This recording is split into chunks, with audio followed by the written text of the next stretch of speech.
point where Cupid just like got out his arrow and bing! Ow! Got this guy. 今日ご紹介したいのはノーマン・リーダスさんです。いやー、かっこいいですね。彼は1969年1月6日が誕生日で57歳になります。彼は生活をつなぐために舞台に出演したのがきっかけで俳優を始めました。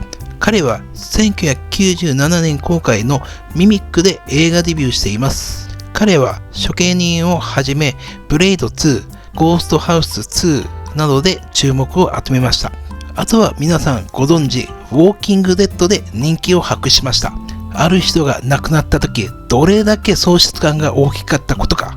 彼のこれまでに出ている映画で一つだけおすすめを挙げるとすれば、2025年公開のバレリーナになります。銃の構えている姿もすごくいい。最後に本人の口からマル秘話が聞けちゃう動画をご覧ください。I read something that really struck me about the very beginning of this show, and you came on set without really knowing what to expect. Yeah, I came on Walking Dead on the third episode of the first season, and that cast was already super tight-knit. They'd already done publicity tours, and they were like the core group, and they were all best friends.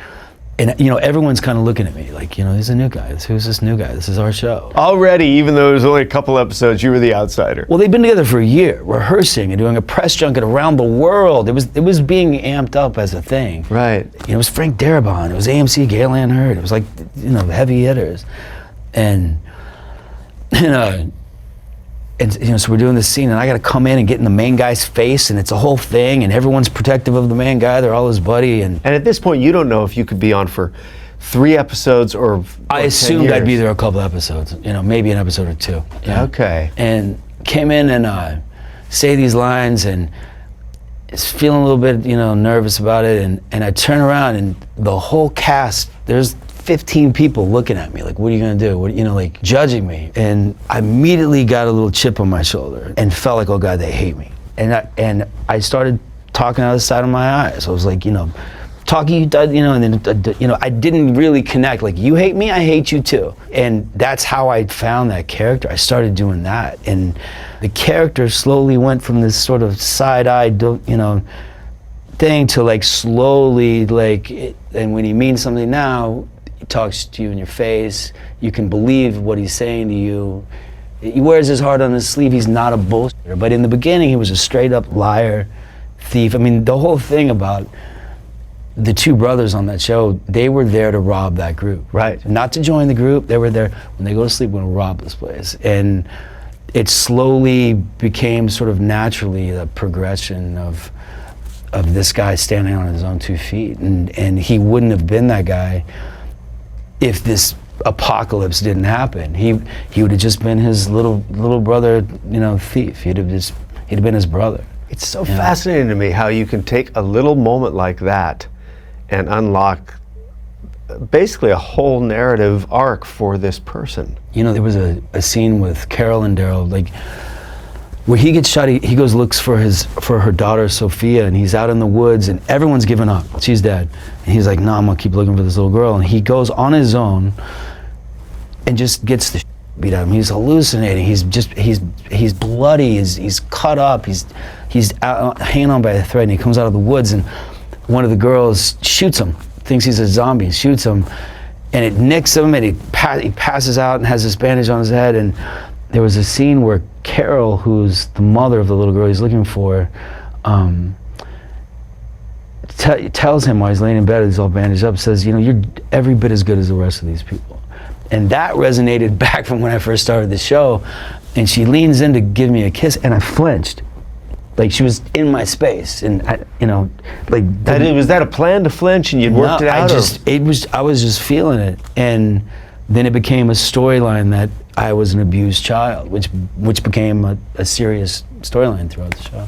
Would you say you were more an artist and painting and trying to? Absolutely. And that was your path. So, did you really worry about your future or what you were going to be or anything? No, I didn't for some reason. Sometimes the day-to-day thing, but I think I had an idea that everything's going to work itself out. The acting thing, not really at all.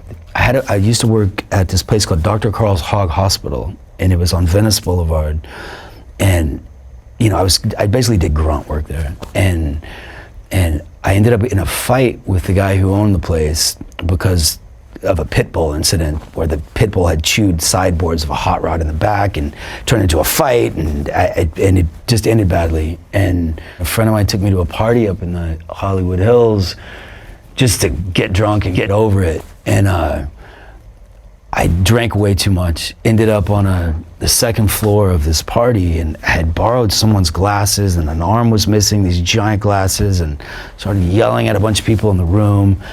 And it was, you know, I guess it was way over the top because I'd be like, oh, my secret identity. I was like doing this whole stupid thing. And this girl came up to me and said, hey, did you ever thought about being an actor? And I was like, leave me alone.